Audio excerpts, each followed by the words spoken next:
thought we had a lot of good situational work. I think some of the emphasis we put on third down and 2 minute the last week, we started to see that pay off a little bit today, late in practice. So I'm pleased with some of the progress we're making. And we got one more practice tomorrow to clean some stuff up before the spring game. Questions?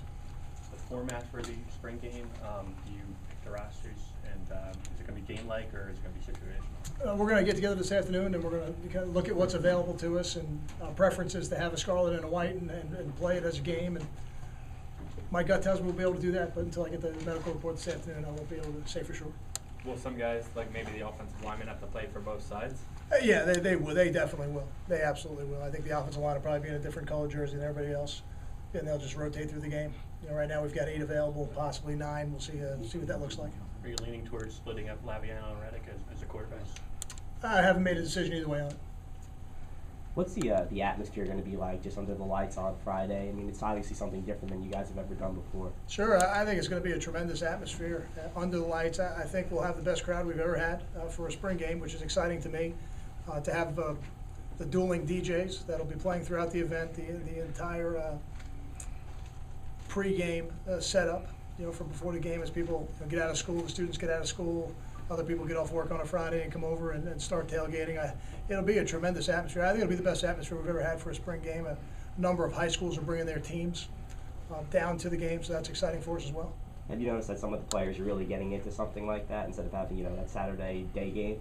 I have not noticed yet. We were focused on practice 13 today, and tomorrow we'll be focused on practice 14. If their mind goes to that spring game too quick, it'll be hard to accomplish what we want to. I think last spring game, when you were down on the field and you kind of had a whistle, are you going to do that, be that hands-on again this year? I expect to be down on the field for the spring game.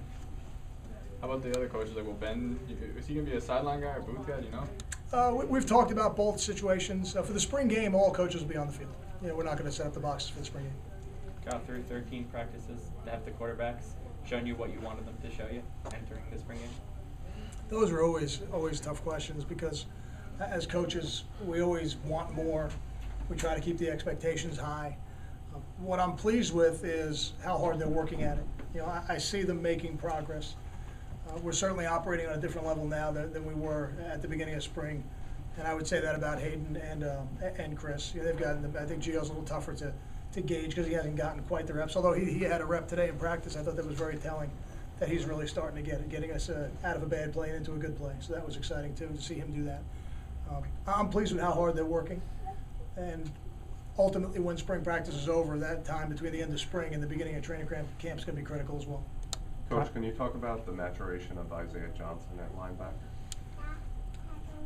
I don't know if I'd use the word maturation. He's only been with us for about 2 months now, but I'm excited again about how he has fit into our program. That to me is the most telling part. He's out there and he's functioning within the defense. He's making plays within the defense. He's a physical football player. He's an excellent tackler. So those things are exciting to see that.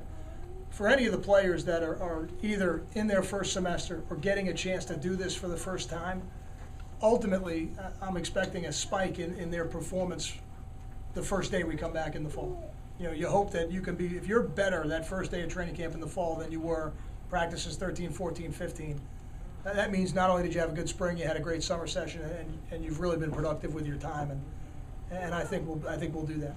How has Anthony Chaffee been acclimating to safety? He looks good.